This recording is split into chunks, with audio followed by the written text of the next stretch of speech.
Let's now look at the design tools for layout and editing, which is very simple in the Page Designer. Here is a block, and in the top left-hand corner of the block, I want to show you there are three particular icons.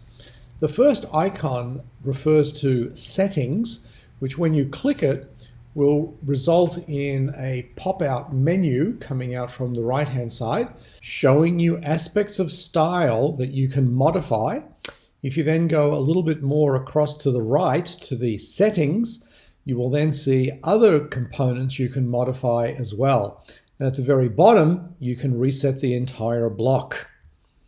Now, the second icon is to clone the entire item, and the third icon is to delete that from the page.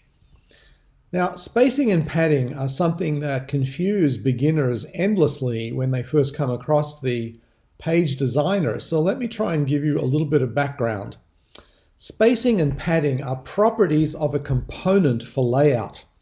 Spacing refers to the margin outside and around something. So here you see there's spacing at the top, spacing to the right, spacing to the bottom, spacing to the left of the item. Padding is the space inside something.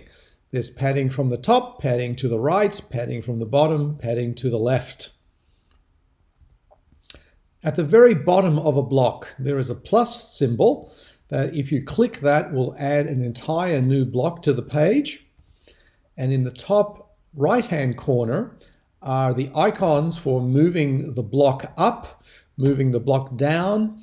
And there's a third item that if you click it, a ribbon will come out showing you tools to move the block or inspect the underlying HTML code of that item. If you click the HTML icon, you will see the underlying code behind the item on the page. Here you can modify the HTML if you know HTML.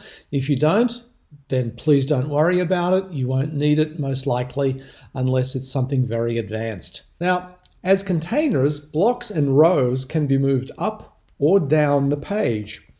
Now, the elements can be dragged and dropped wherever there is an empty container.